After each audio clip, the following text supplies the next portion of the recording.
What's going on, guys? It's Michael, and today I'm going to be giving you my long overdue review for the latest Tom Cruise action flick, Mission Impossible: Dead Reckoning Part 1.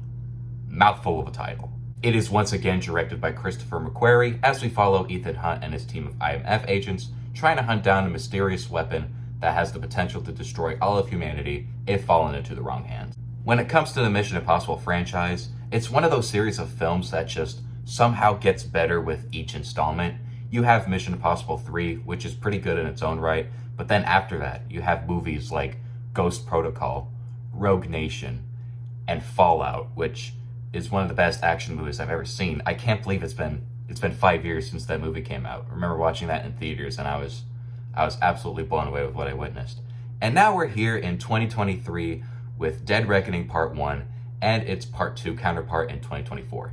Dead Reckoning Part 1 was originally set for a release in July of 2021, but with everything going on with the COVID-19 pandemic at the time, this movie had a lot of setbacks such as production shutdowns and complications with production as a whole, and you had a bunch of release date changes ranging from 2021 all the way up to July of 2023. It's been a wild ride to say the least. Not as bad as something like The Flash in terms of that production, but there has been a lot going on in terms of this movie alone. But after all of this time, 5 years have passed since the last Mission Impossible, and this movie going through a worldwide pandemic. Does this movie live up to the hype? Does it live up to something like Fallout and the other films in the Mission Impossible series? And that answer is a resounding yes. Mission Impossible: Dead Reckoning Part 1 is another slam dunk for the Mission Impossible series. It's one of the best movies of the year and one of the best action movies of the decade so far, alongside John Wick Chapter 4. You could argue that these movies have the same plots and can get a little bit repetitive, but you cannot deny that Tom Cruise's dedication to the craftsmanship of filmmaking is on full display here. He goes absolutely off the rails in this movie, especially with the stunt involving the motorcycle.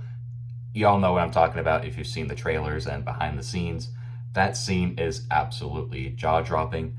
I mean, the entire movie is like that too. It's absolutely thrilling, edge-of-your-seat action, and during the last hour of the movie, I was just in absolute awe. I was kind of like, oh, what's gonna happen with these characters? Because in a way, this does kind of feel like the first part of the finale of the Mission Impossible series, even though Tom Cruise says that he wants to do more beyond Part 2. I love the team dynamic here. It's probably the best it's ever been since Mission Impossible Ghost Protocol.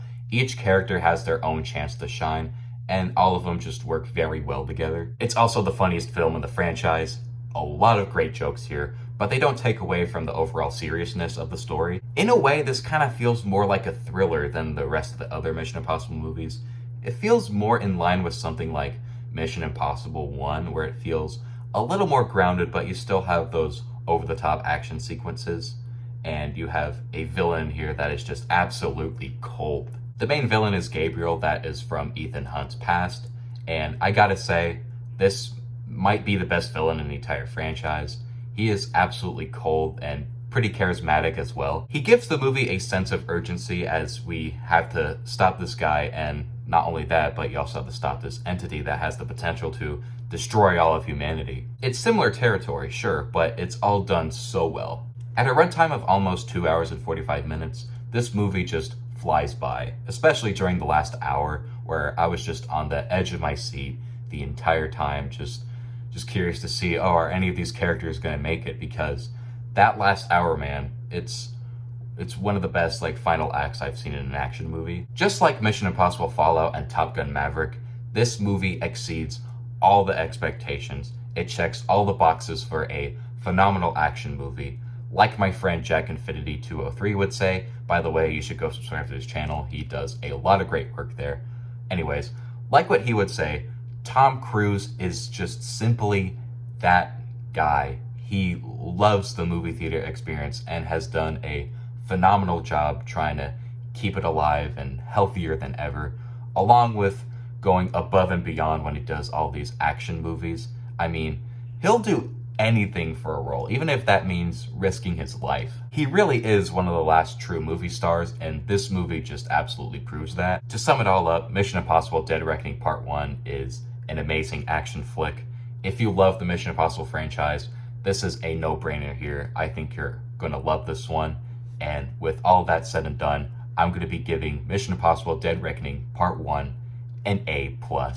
So those were my quick thoughts on Mission Impossible Dead Reckoning Part 1. Let me know what you guys thought about it in the comments down below. If you enjoyed the video, be sure to give it a like, and don't forget to subscribe to the channel. And with that said, I will see you all on the next one.